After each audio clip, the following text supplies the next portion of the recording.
My entire life's been spent only in one industry, which is this one. But I've been in it now for about 15 years, and I've seen a lot of people make a lot of things. I've seen a lot of people fail a lot of things. And my point of view on this, or my observation, is that the doers are the major thinkers. The people that really create the things that change this industry are both the thinker-doer in one person.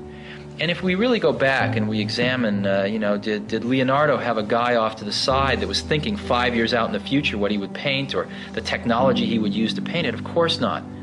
Leonardo was the artist, but he also mixed all his own paints. He also was a fairly good chemist, knew about pigments, knew about human anatomy, and combining all of those skills together, the art and the science, the thinking and the doing, was what resulted in the exceptional result. And there is no difference in our industry. The people that have really made the contributions have been the thinkers and the doers. A lot of people, of course, it's very easy to take credit for the thinking. The doing is more concrete, but it's very easy for somebody to say, oh, I thought of this 3 years ago. But usually when you dig a little deeper, you find that the people that really did it were also the people that really worked through the hard intellectual problems as well.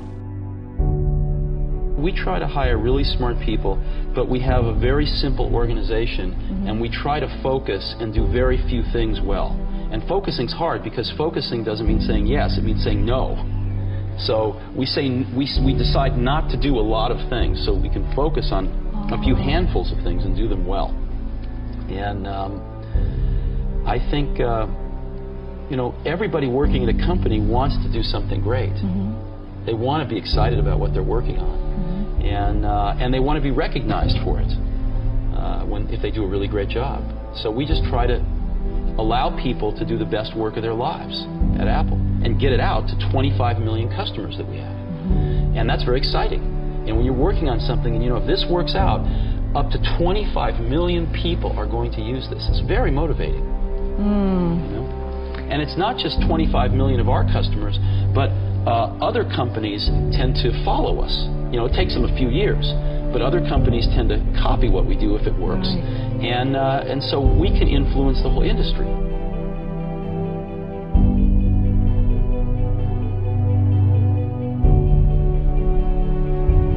When I was a young kid, there was a widowed man that lived up the street.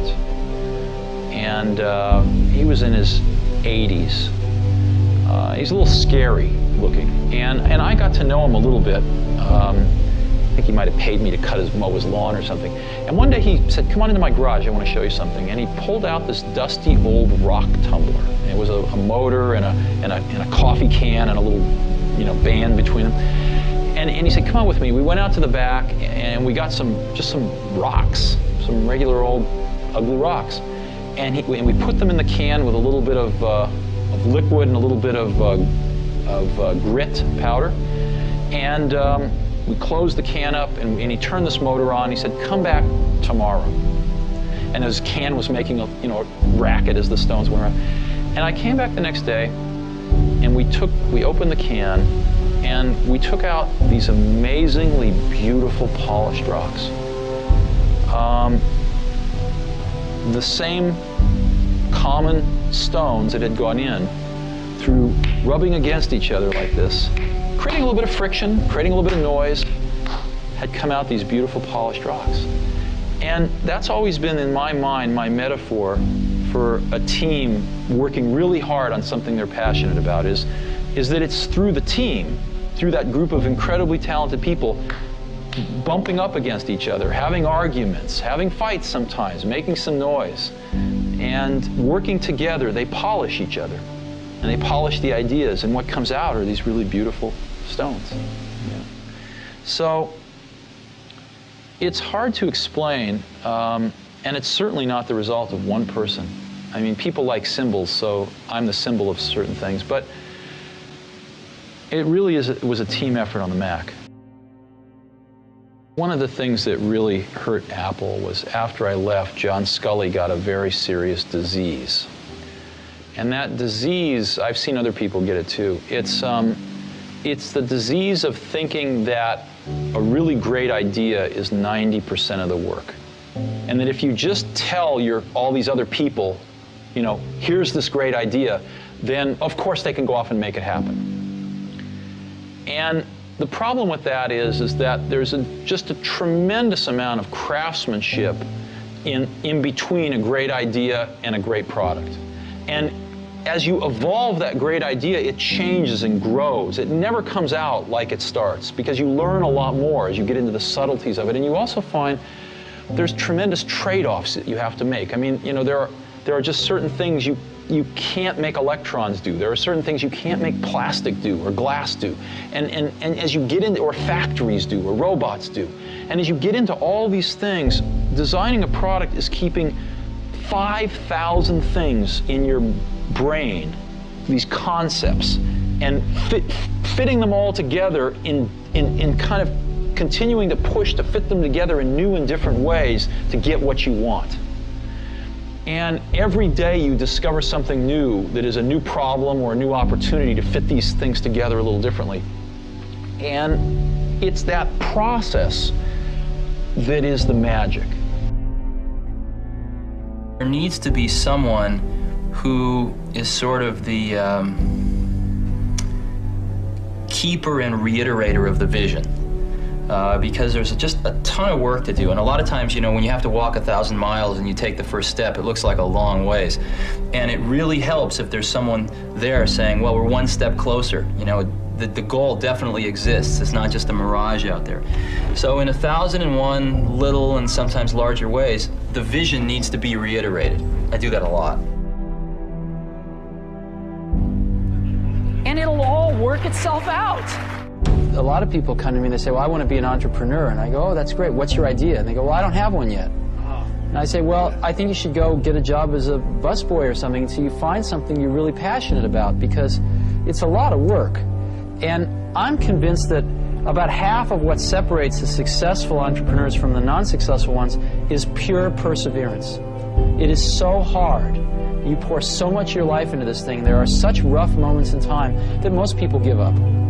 I don't blame them. I mean, it's really tough, and it consumes your life. I mean, if you've got a family and you're in the early days of a company, I can't imagine how one could do it. I'm sure it's been done, but it's rough. I mean, because it's pretty much an 18-hour-a-day job, 7 days a week for a while. So, unless you have a lot of passion about this, you're going to not survive. You're going to give it up. So you got to have an idea. Or a problem or a wrong that you want to right that you're passionate about. Otherwise, you're not going to have the perseverance to stick it through. And I think that's half the battle right there. Now that's why you need to do it young. Now that's why we started Apple. We said, you know, we have absolutely nothing to lose. I was 20 years old at the time. Woz was 24 or 5. So we have nothing to lose. I mean, we have no families, no children, no houses. Woz had an old car. You know, I had a Volkswagen van. I mean, all we were going to lose is our cars and the shirts off our back. We had nothing to lose, and we had everything to gain. And we figured, even if we crash and burn and lose everything, the experience will have been worth 10 times the cost. So what did we have to lose? There was no risk. And that's, you know, I think that's a very healthy way to look at it. Some people say, well, you could have gone to college and been a lawyer. Well, you're right, but you can go to college and be a lawyer when you're 25. And there's nothing that stops you from doing that. The only thing you really have in your life is time. And if you invest that time in yourself to have great experiences that are going to enrich you, then you can't possibly lose. So I always advise people, don't wait. Do something when you're young, when you have nothing to lose, and keep that in mind. And I think that's the best way. Not that people can't start companies when they're 50. I've seen that. Very successful companies.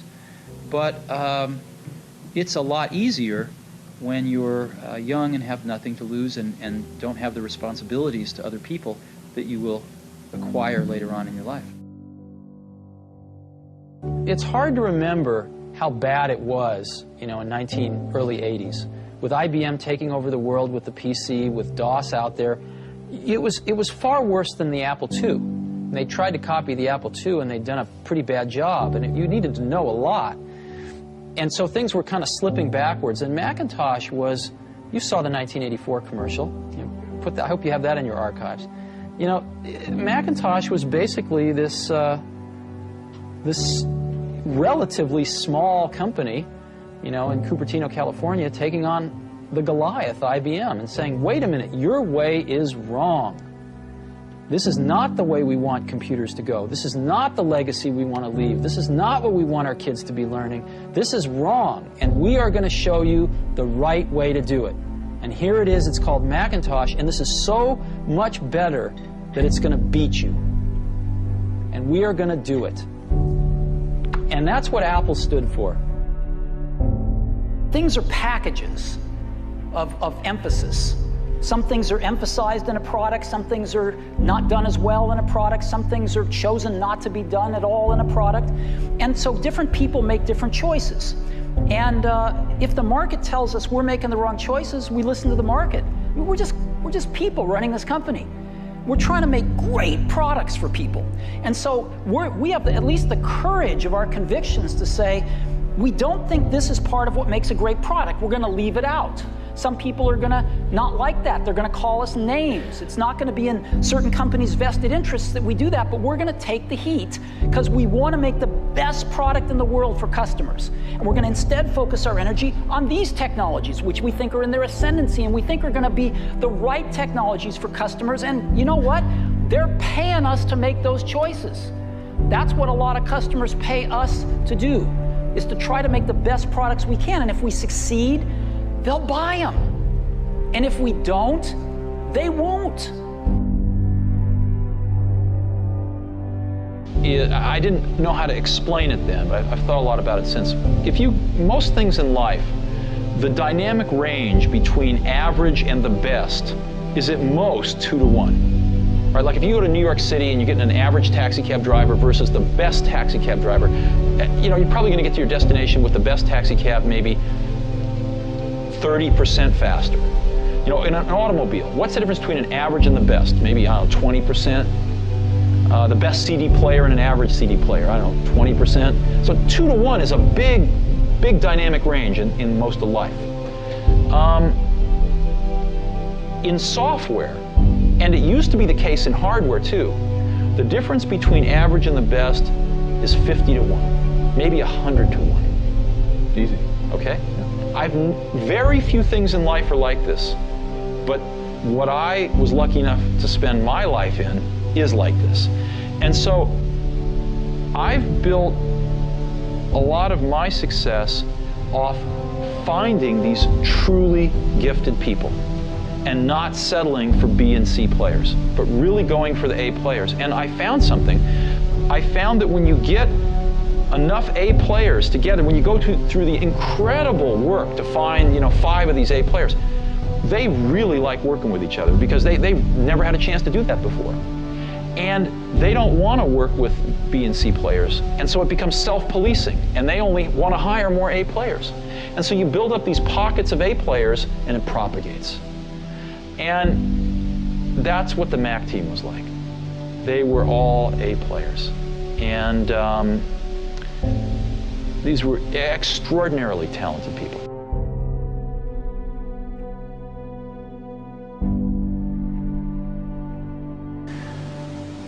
When we were building our Apple I's in the garage, we knew exactly what they cost. When we got into a factory in the Apple II days, the accounting had this notion of a standard cost, where you'd kind of set a standard cost, and then at the end of a quarter, you'd adjust it with a variance. And I kept asking, well, why do we do this? And the answer was, well, that's just the way it's done. And after about 6 months of digging into this, what I realized was the reason you do it is because you don't really have good enough controls to know how much it costs. So you guess, and then you fix your guess at the end of the quarter. And the reason you don't know how much it costs is because your information systems aren't good enough. So, but nobody said it that way. And so later on, when we designed this automated factory for Macintosh, we were able to get rid of a lot of these antiquated concepts. and know exactly what something cost to the second. So in business, a lot of things are, I call it folklore. They're done because they were done yesterday and the day before. And so what that means is if you're willing to sort of ask a lot of questions and think about things and work really hard, you can learn business pretty fast. It's not the hard. It's not rocket science. It's not rocket science, no.